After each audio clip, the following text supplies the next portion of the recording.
We have come to episode 31, and this will be the final episode in the series on life. We have gone through many things like thinking, knowledge, and other stuff which affect our daily life. We have seen about the concept of God, meditation, and other things in few religions. Then some important scriptures on Advaita. And now we are ready for liberation. That is the goal of every human being, to achieve liberation, or it is called Nirvana in Sanskrit. So we are ready for that. So we will see that liberation in this episode. It is very important. It is good enough if you go through this. Liberation is quite simple. It is not difficult. But we make it complicated. So go through this. It is a bit lengthy, but still it is worth. It is important, and be sincere and serious. And it is good enough if you know this. So let us start our series on liberation. The meaning of the word Nirvana in Sanskrit is to extinguish. Literally, act of extinguishing. From nis is out, and vati it blows, blow out. In this case, it means to extinguish the ignorance, hatred, and earthly suffering. So what we are extinguishing? We are extinguishing ignorance, hatred, and earthly suffering. Nirvana is called extinguishing the craving that keeps the fire going. The craving is extinguished. So the fire put out. Fire is put out. The state which could not be related in language is called Nirvana. Souls that have achieved parinirvana are free of cycle of reincarnation. So they are not born again and again because the program is terminated. So you realize the futility of running the program of karma. One who attains nirvana is called an arhat in Tibetan terms, which means one who has destroyed the force of afflictions. This means the force of 5 poisons: ignorance, excessive desire, anger, jealousy, and pride. And all the attendant defining tendencies of the mind are destroyed. What it spiritually means. The spiritual explanation. Nirvana is attained by wisdom. Wisdom comes from understanding that things are always in transition, always changing. Om, I am neither mind, intelligence, ego, nor chitta, neither ears, nor tongue, nor senses of smell and sight, nor am I ether, earth, fire, water, or air. I am pure knowledge and bliss. I am Shiva. I am Shiva. This is a recital from Sankaracharya in Atma Bodha. Though the object of experience becomes unreal to him who has reached the state of liberation, it remains real to other beings, to all other beings. This is from Patanjali Yoga Sutras. When the mind is bent on the practice of discrimination, it moves towards liberation. This is also from Patanjali Yoga Sutras. But this experience is beyond the reach of the ordinary man. Do you know what it is like? If you burn camphor, nothing remains. When a wood is burnt, at least a little ash is left. Finally, after the last analysis, the devotee goes into samadhi. Then he knows nothing whatsoever of I, you, or the universe. This is a quote from Sri Ramakrishna Paramahansa. He is one. He is the ever existent. He is the truth. He is the supreme unity without a second. He is ever full and self-manifest. He is eternal intelligence and bliss. This is 33-34 of Mahanirvana Tantra. He is without change, self-existent, and ever the same, serene above all attributes. He beholds and is the witness of all that passes, omnipresent, the soul of everything that is. He, the eternal and omnipresent, is hidden and pervades all things. Though himself devoid of sense, he is the eliminator of all the senses and their powers. This is verse 35-36 of Mahanirvana Tantra. Cause of all three worlds, he is yet beyond them and mind of men, ineffable and omniscient. He knows the universe, yet none know him. This is verse 37 of Mahanirvana Tantra. The extinction of desire, the extinction of hatred, the extinction of illusion by Sariputta. This Dharma has single flavor of liberation and nirvana. I expound its meaning with the same subtle voice, always making Mahayana the subject of my illustrations. I see everywhere and regard all as equal. I have no feelings like or dislike. For me there is no this or that. Nor do I have either love or hate. I have no attachments and make no distinctions. And so always teach the Dharma equally to all. This is from Lotus Sutra. How great is the clothing of liberation, formless field of happiness robe. Devoutly wearing the Tathagata's teaching, widely I will save living beings. This is Shobogonzo. The mind is not within or without, and neither can it be found in another place. It is not mixed with anything, nor is it apart. Because this mind is not the slightest thing at all. The nature of sentient being is Nirvana. This is a quote from Shantideva. No abandonment, no attainment, no annihilation, no permanence, no cessation, no arising. This is Nirvana. This is fundamental treatise on the middle way. There is nothing at all to remove. There is not the slightest thing to add. It is the perfect view of the perfect meaning. When perfectly seen, one is fully liberated. This is from Precious Sky Sutra. Then Osho's saying we will see, quote from his works. The final liberation is not your liberation. The final liberation is from you. Enlightenment is not yours, cannot be. When you are not, it is there. Drop yourself in your totalness. The world of things, the world of thoughts, the world of self, all three layers, let them drop. Let them disappear. Nobody remains, and then everything is there. When you see that you are not there, there is no entity inside you, no substantial entity. You cannot call yourself I, you are freed. This is what liberation is in the Buddhist way. This is what Nirvana is. Word Nirvana means cessation of the self, arising of no self, emptiness, the zero experience. Nothing is, only nothing is. You are already that which you want to become. The goal is within you. It is your own nature. You are not to achieve it. It is not the future. It is not somewhere else. It is right now. This very moment. But there are few obstacles. Those obstacles have to be removed. It is not that you have to attain goodhood. Goodhood is your nature. But there are a few obstacles which has to be removed. Freedom means freedom from the self, not freedom of the self. The moment the prison disappears, the prisoner also disappears. Because the prisoner is the prison. The moment you come out of the prison, you also are not. There is pure sky, pure space. That pure space is called Nirvana, Moksha, liberation. Enjoy, relax, just understanding this, that there is nowhere to go is liberation. Liberation is not like a goal, somewhere else waiting for you.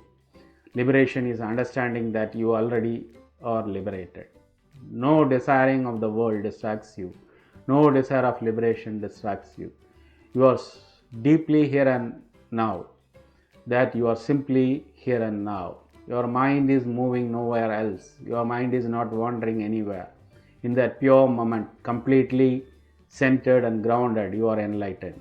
To be liberated from experiences is to be liberated from the world. The world means all kinds of experience.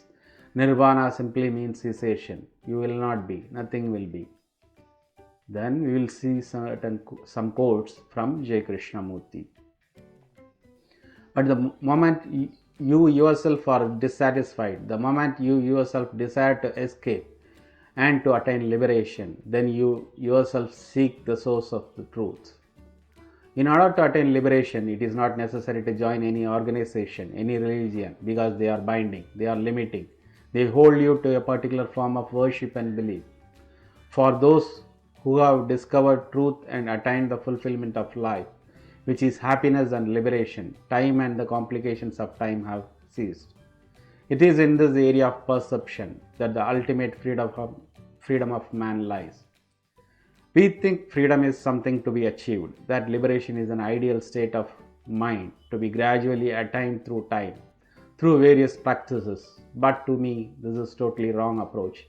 Freedom is not to be achieved. Liberation is not a thing to be gained. Freedom or liberation is the state of the mind which is essential for the discovery of any truth, any reality. Therefore, it cannot be an ideal. It must exist right from the beginning. Without freedom at the beginning, there can be no moments of direct understanding, because all thinking is then limited, conditioned. If your mind is tethered to any conclusion, to any experience, to any form of knowledge or belief, it is not free, and such a mind cannot possibly perceive what is truth. The man who says he knows he does not know. The man who says he has attained liberation has not realized. A religious man is one who is helping to free the individual and himself from all the cruelty and suffering in life, which means that he is free from all belief. He has no authority. He does not follow anyone, because he is a light unto himself, and that light arises from self-knowledge. It is the liberation that comes into being when the individual completely understands himself. The perception, the liberation, and the very perception bringing about liberation, he wants to perpetuate, to turn it into process, and therefore he gets caught and loses the quality of perception entirely. So next we will see some quotes from Sri Ramana Maharishi, who is a very important jnani, the golden standard of all jnanis in the recent times. Liberation is our very nature. We are that. The very fact that we wish for liberation shows that freedom from all bondage is our real nature. It is not to be freshly acquired. All that is necessary is to get rid of the false notion that we are bound. When we achieve that, there will be no desire or thought of any sort. So long as one desires liberation, so long you may take it, one is in bondage. Liberation, mukti, is not to be gained in the future. It is there for our here and now. One believes that there is bondage and therefore seeks liberation. But the fact is that there is no bondage, but only liberation. Why call it by name and seek it? Mukti or liberation is our nature. It is another name for us. Our wanting liberation is a very funny thing. It is like a man who is in the shade, voluntarily leaving the shade, going into the sun, feeling the severity of the heat there, making great efforts to get back into the shade, and then rejoicing. How sweet is the shade! I have reached the shade at last. We are all doing exactly the same. We are not different from reality. We imagine we are different. That is, we create the Beda Baba, the feeling of difference, and then undergo great sadhana, spiritual practices to get rid of the feeling of difference, Beda Baba, and realize the oneness. Why imagine and create a feeling of difference and Beda Baba, which is in Sanskrit, and then destroy it?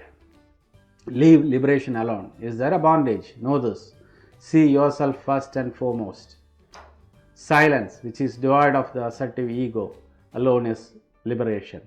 Liberation is not anywhere outside you. It is only within. Nothing exists except the one reality. There is no birth or death, no projection or drawing in. no seeker, no bondage, and no liberation. The one unity alone exists. The self, which is the nature of intelligence, Chit, has no sense of I, nor does the insentient body possess the sense of I. The mysterious appearance of delusive ego between the intelligent and the insentient, being the root cause of all these troubles, upon its destruction by whatever means. That which really exists will be seen as it is. This is called liberation, moksha.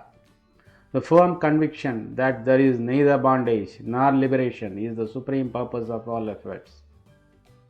The real I, in which the activity of thinking and forgetting has perished, alone is the pure liberation. By destroying the ego, which rises from that consciousness, the consciousness itself bestows the supreme joy of liberation. Be sure about it. Do you know what liberation, moksha, is? Getting rid of non-existent misery and attaining the bliss which is always there. That is liberation. Liberation is only to remain aware of the self.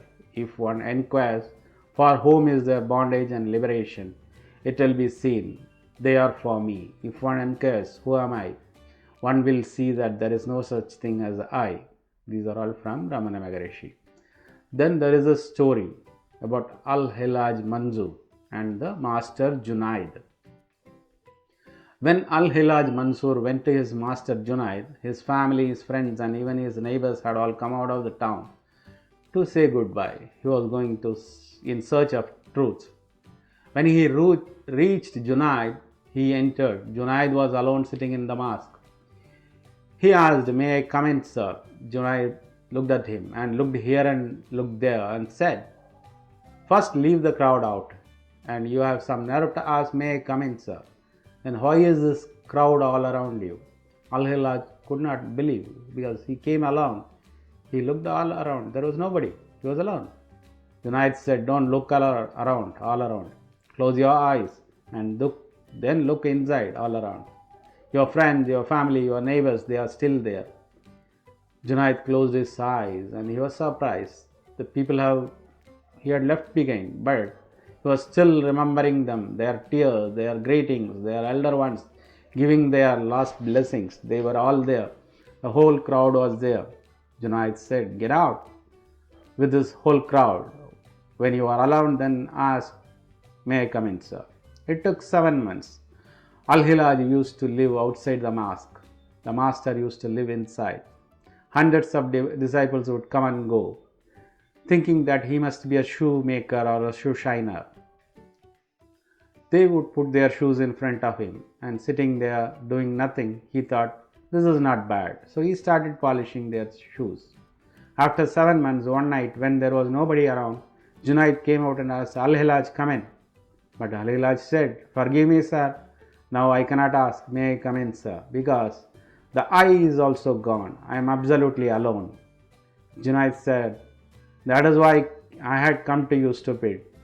Come in. I knew that it will be difficult for you to ask the question because the crowd is gone. The crowd, that fellow who used to be I, that too is gone. And the poor fellow is shining shoes." And Al-Hilaj belonged to a rich family. Junaid said, "That is why I come in the middle of the night to bring you in. When you are not, you are called in.